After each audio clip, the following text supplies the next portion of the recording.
ఒక్కసారి కొమ్మూరి గోల్డ్ కి కాల్ చేయండి. తాకట్లో ఉన్న మీ బంగారాన్ని విడిపించి మార్కెట్ ప్రైస్ కి వాళ్ళు కొనుక్కుని మిగతా డబ్బులు మీకు ఇచ్చేస్తారు. హాయ్ హలో నమస్తే వెల్కమ్ టు మనం టీవీ. నేను మీ చార్. మీ స్కామ్స్ నుంచి దూరంగా ఉండండి. మీ బ్యాంక్ ఖాతాలు ఖాళీ అవ్వకుండా మిమ్మల్ని మీరు రక్షించుకోండి. అయితే ఇప్పుడు మెగా ఫ్యాన్స్కి, అదేవిధంగా రాజా సాబ్ ఫ్యాన్స్కి, మన డార్లింగ్ ప్రభాస్ ఫ్యాన్స్కి ఒక గుడ్ న్యూస్ అనే చెప్పాలి. అయితే మనము గత కొన్ని రోజులుగా చూసుకుంటే లాస్ట్ వచ్చిన ఓజే సినిమాకి సంబంధించి కానీ, అఖండ సినిమాకి కానివ్వండి, లేకపోతే దానికన్నా ముందు వచ్చిన సినిమాస్ అన్నిటికీ కూడా ఇప్పుడు మన హరిహర వీరమల్లు కానివ్వండి, లేకపోతే పుష్ప 2కి ఇలా చెప్పుకుంటూ పోతే గత సంవత్సరం వచ్చినవి, దానికన్నా ముందు ఇయర్ వచ్చిన అన్ని సినిమాలకి సంబంధించి ఏంటంటే ఈ బెనిఫిట్ షోలు అనేటివి ఆపేయాలి అని చెప్పేసి అన్నారు. ఎందుకు? బెనిఫిట్ షోల కారణంగా ఒకానొక సందర్భంలో సంధ్యా థియేటర్ దగ్గర జరిగిన ఇష్యూని అప్పట్లో అందరూ నెక్స్ట్ టైం నుంచి బెనిఫిట్ షోలు ఉంటే ఇలాంటివన్నీ ఇంక ఎక్కువయ్యే ఛాన్సెస్ ఉంటాయి, ఈ బెనిఫిట్ షోల వల్ల వాళ్ళకి బెనిఫిట్స్ ఉంటున్నాయి కానీ ఇటు ప్రజలకి చాలా డ్యామేజ్ అవుతుంది అన్నట్టుగా బెనిఫిట్ షోలని తెలంగాణ గవర్నమెంట్ ఆపేసింది. కానీ ఇప్పుడు తెలంగాణ గవర్నమెంట్ ఏమంటుందంటే రాజా సాబ్ సినిమా, అదేవిధంగా మన శివశంకర్ వరప్రసాద్ సినిమాకి సంబంధించి ఇటు చిరంజీవి సినిమా, ఇటు ప్రభాస్ సినిమా, ఈ రెండు సినిమాలు ఈ సంక్రాంతికి మన ముందుకు రాబోతున్నాయి. ఒక దిక్కు మారుతి, ఇంకో దిక్కు అనిల్ రావుపుడి.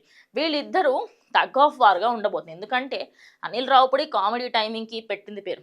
సంక్రాంతికి మొగుడు కాదు అల్లుడు వచ్చిండు అన్న లెవెల్లో ఉంటారు. అంటే ఆబ్వియస్లీ సంక్రాంతికి పెళ్లి చేసుకొని కొత్త అల్లుడు వస్తే ఏ లెవెల్లో ఉంటుందో ఆ లెవెల్కి దానికి మించి ఉంటుంది అనిల్ రావుపుడి సినిమా.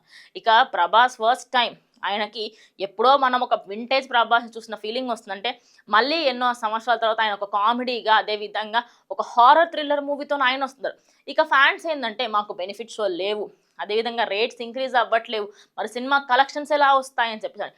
ఎందుకంటే కలెక్షన్లకి సంబంధించి ఆ ఫస్ట్ 1 వీక్లోనే కలెక్షన్ మొత్తం రాబట్టే అంత సత్తా సినిమాకి ఉంటుంది.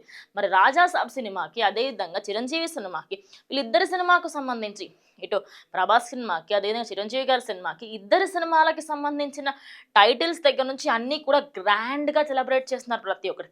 మరి అలాంటిది సినిమా రేట్స్ పెంచకపోతే ఫ్యాన్స్ ఏంటంటే మరి ఎలా, మాకు బ్యాక్ ఎట్లా వస్తుంది, మాకు స్కోర్ అంటే ఈ మధ్య కాలంలో మా హీరో 120 crores కొట్టాడు, మా హీరో 1000 కోట్లు కొట్టాడు అనేది మేము ఎట్లా చెప్పుకోగలుగుతాము టికెట్ల రేట్లు పెంచకపోతే అని చెప్పేసి గవర్నమెంట్కి సంబంధించి అడిగితే ఈ రూల్స్ ఏవేవైతే ఉన్నాయో no benefit shows, no increase in rates అనేటివి పాత సినిమాలకి. మీరు మీ సినిమాలకి సంబంధించి పెంచుకోవాలనుకుంటే మళ్ళీ మీరు పిటిషన్ వేసి దానికి సంబంధించి అక్కడ రేట్స్ పెంచుకోవడం కానీ, లేదా టికెట్ రేట్స్ ఇటు బెనిఫిట్ షోలకి సంబంధించి కానీ అన్నీ మాట్లాడుకోవచ్చు. కానీ ఏంటంటే ఆ యాజమాన్యాలకు సంబంధించి ఇప్పుడు example so and so theatre దగ్గర బెనిఫిట్ షో పడుతుంది అంటే సెక్యూరిటీ ఉండాలి, అదేవిధంగా హీరోలు అక్కడికి రాకూడదు. నార్మల్ టైంలో వేరే ఫస్ట్ ఒక సెకండ్స్ ఒక దేనికో రమ్మని చెప్పండి అన్నట్టుగా కూడా కొన్ని రూల్స్ పెట్టబోతున్నట్టుగా తెలుస్తుంది. అండ్ మెయిన్లీ ఈ రాజా సాబ్, అదేవిధంగా మన శివశంకర్ వరప్రసాద్ సినిమాలు ఈ రెండు కూడా సంక్రాంతికి వస్తున్నాయి. ఈ సంక్రాంతి హాలిడేస్లో ప్రతి ఒక్కరూ సినిమాస్ చూడాలని చెప్పేసి వెళ్తుంటారు. అదే కాకుండా దాంతోపాటు ఇంకో 2 సినిమాలు కూడా యాడ్ అవుతున్నాయి.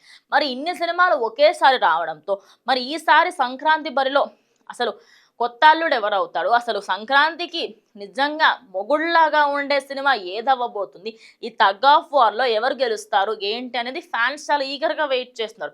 ఎందుకంటే చిరంజీవిని మళ్ళీ ఒక వింటేజ్ చిరంజీవి లాగా చూడాలి, ఓ ఇంద్రా లెవెల్లో చూడాలి అనుకుందాం.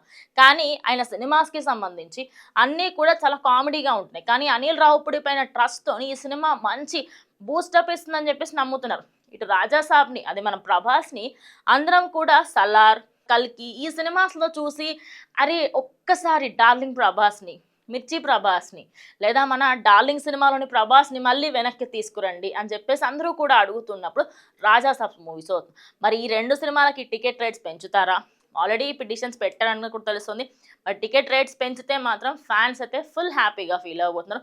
సో చూద్దాము టికెట్ రేట్స్కి సంబంధించి ఇంకెంత ఇంక్రీజ్ చేస్తారు ఏంటి, మరి సామాన్యుడు తీసుకోగలుగుతాడా, లేదు అంటే భారీగా పెంచే అవకాశం ఏమన్నా ఉందా, లేకుంటే 1 వీక్ లోపు ఇంత పెంచుకోండి దాని తర్వాత ఇంత తగ్గించుకోండి అని చెప్పేసి ఏమైనా లిమిటేషన్స్ కూడా పెట్టే అవకాశం ఉందా ఏంటనేది చూద్దాం. ఎందుకంటే భారీ బడ్జెట్ సినిమాలకు సంబంధించి మాత్రమే ఇలాంటివన్నీ మీరు పెంచుకోండి అని చెప్పేసి ముందే తెలంగాణ గవర్నమెంట్ చెప్పింది. కానీ ఒక్క రూల్ పెట్టింది, అదేమంటారు డ్రగ్స్కి సంబంధించి, అదేవిధంగా ఇతరితర విషయాలకు సంబంధించి వాటి గురించి ఒక చిన్న వీడియో చేసి అప్లోడ్ చేయండి అని చెప్పేసి చెప్పింది.